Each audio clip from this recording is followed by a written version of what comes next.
ये सिर्फ कांग्रेस पार्टी की मांग नहीं है, सभी पार्टी इसमें शामिल थे।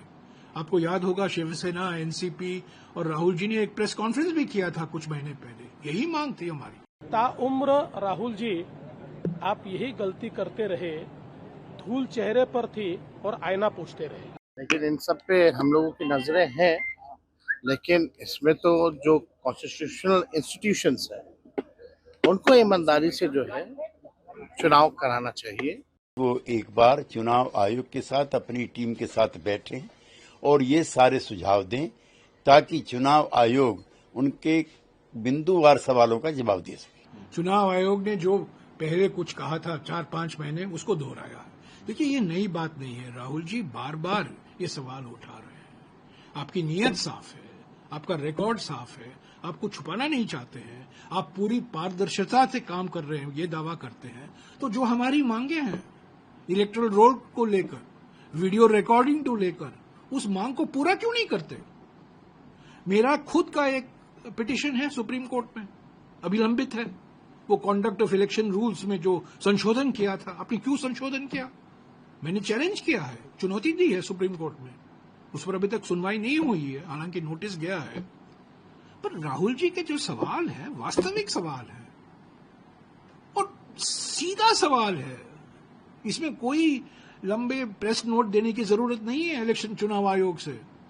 हमने मांगा है इलेक्टोरल रोल, आप उपलब्ध कराइए बस, और जो वीडियो रिकॉर्डिंग है 5 बजे के बाद उनको उपलब्ध कराइए। उसमें क्या तकलीफ है? क्या छिपाना चाहते हैं आप? चुनाव प्रक्रिया को लेकर गंभीर सवाल खड़े किए गए हैं महाराष्ट्र में, हरियाणा में, और अभी 4-5 राज्यों में चुनाव होने वाले हैं, बिहार में, तमिलनाडु में, पश्चिम बंगाल में, केरला में, असम में, अगले साल होने वाले हैं। इस साल तो बिहार में होगा। तो मैच फिक्सिंग जो है ना, ये तो बीजेपी तो माहिर है इसमें। और अगर चुनाव आयोग एक निष्पक्ष, एक संवैधानिक संस्था है चुनाव आयोग, तो निष्पक्ष तरीके से वो अपना काम करें, और ये देखना भी चाहिए, दिखना भी चाहिए कि ये निष्पक्ष तरीके से काम कर रहे हैं, पारदर्शिता से काम कर रहे हैं। जो हमारी मांगे हैं, विपक्ष की मांगे हैं या वास्तविक मांगे हैं, हम लोकतंत्र के दायरे में ही ये पूछ रहे हैं, संविधान के दायरे में ही पूछ रहे हैं, कानून के दायरे में ही पूछ रहे हैं। तो हम कोई विशेष, कोई मेहरबानी नहीं कर रही है चुनाव आयोग कांग्रेस पार्टी को। जो हमारी 2 ही मांगे हैं राहुल जी ने, बार बार उन्होंने कहा है, पहले भी कहा है, कल भी दोहराया है। तो चुनाव आयोग को अपनी स्वतंत्रता दिखाने की जरूरत है उनको, एक संवैधानिक संस्था है। और जो विपक्ष की मांग है, ये सिर्फ कांग्रेस पार्टी की मांग नहीं है, सभी पार्टी इसमें शामिल थे। आपको याद होगा शिवसेना, एनसीपी और राहुल जी ने एक प्रेस कॉन्फ्रेंस भी किया था कुछ महीने पहले, यही मांग थी हमारी, फिर से दोहराया है, क्योंकि यही खेल बिहार में खेला जाएगा। हाँ, यही तो खेल बिहार में खेला जाएगा, क्योंकि बिहार में उनको स्थिति इतनी कंफर्टेबल नहीं है जितना कि वो समझ रहे हैं। सामाजिक न्याय को लेकर कई मुद्दे हैं, आर्थिक विकास को लेकर मुद्दे हैं, नीतीश कुमार जी की जो व्यवहार है उसको लेकर कई सवाल उठे खड़े हुए हैं। उनके गठबंधन में तनाव है, एनडीए गठबंधन में। तो बिहार वो जो समझते हैं कि वो आराम से जीतेंगे, वो नहीं दिखता है। तो बिहार में भी मैच फिक्सिंग करेंगे वो, और जहां कहीं मैच, असम में करेंगे, सभी राज्यों में कोशिश करेंगे मैच फिक्सिंग की। तो जो सवाल उठाए हैं राहुल जी ने, चुनाव आयोग को 2 ही मांगे हैं बस, आप जो मांगे हैं पूरी कीजिए। हम चाहते हैं कि चुनाव आयोग संवैधानिक, सम्मान करते हैं, चुनाव आयोग का कोई अपमान नहीं हुआ है, पूरा सम्मान करते हैं। जो ईसी हैं उनका सम्मान करते हैं, संवैधानिक संस्था है, संवैधानिक पद है। पर आपको निष्पक्ष तरीके से, पारदर्शिता से अपना काम करना चाहिए। देखिए, मैं राहुल जी को इतना ही कहना चाहूंगा कि ताउम्र राहुल जी आप यही गलती करते रहे, धूल चेहरे पर थी और आईना पूछते रहे। 2014 के बाद से जब से नरेंद्र मोदी जी प्रधानमंत्री बने हैं, तब से जितने भी कॉन्स्टिट्यूशनल इंस्टीट्यूशंस हैं, संवैधानिक संस्थाएं हैं, सबको हाईजैक कर रखा है।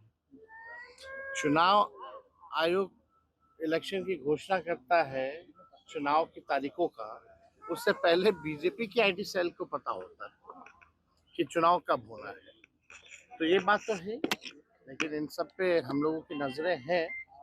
लेकिन इसमें तो जो कॉन्स्टिट्यूशनल इंस्टीट्यूशंस है, उनको ईमानदारी से जो है चुनाव कराना चाहिए और अपने दायित्वों का निर्वहन करना चाहिए। अगर कॉन्स्टिट्यूशनल इंस्टीट्यूशन अगर बर्बाद हो जाएगा तो लोगों को जस्टिस और न्याय कहाँ मिलेगा? तो ये बड़ी बात है। कोई भी अधिकारी किसी भी इन्फ्लुएंस में ना आए, ये होना चाहिए। पिछले बार जो 20 का जो चुनाव हुआ था, हम लोग तो सरकार बना लिए। पहली बार उस समय इलेक्शन कमीशन ने 3 बार प्रेस कॉन्फ्रेंस करके जस्टिफाई किया। आखिर चुनाव की गिनती क्यों रोकी गई शाम में? फिर रात के अंधेरे 11-12 बजे की शुरू की गई, और जो जीते हुए कैंडिडेट जिनको अनाउंस कर दिया गया था शाम में हमारे, उनको किसी को 12 वोट से, किसी को 100 वोट से, किसी को 500 वोट से घोषणा होती है कि हार गए, जो जीते हुए शाम में थे। अनाउंस्ड, ये कह के कि भाई अपडेट किया जा रहा है कंप्यूटर में। तो इस तरह की बातें तो हैं। साथ में सभी लोगों को सजग भी रहने की जरूरत है, और देश की जनता ये मानती है कि जितने इंस्टीट्यूशंस हैं, अब बीजेपी का एक प्रकोष्ठ के रूप में पार्टी का काम कर रही है। कांग्रेस पार्टी को स्वीकार करना चाहिए कि उसकी गलत राजनीतिक रणनीति, अर्थनीति और सामाजिक नीति की वजह से उनकी हार हो रही है। अगर उनको कुछ शक है तो उनको सीधे चुनाव आयोग के पास जाकर के अपनी शंकाओं का समाधान करना चाहिए। उन्होंने कहा है कि सीसीटीवी जारी करिए, बजे के बाद का सीसीटीवी आपको दिखाना चाहिए। चुनाव आयोग क्यों इन सब से पीछे हट रहा है? मैं चाहता हूं कि वो एक बार चुनाव आयोग के साथ अपनी टीम के साथ बैठें और ये सारे सुझाव दें ताकि चुनाव आयोग उनके बिंदुवार सवालों का जवाब दे सके। चुनाव आयोग पर इस प्रकार के आरोप नहीं लगाए जाने चाहिए।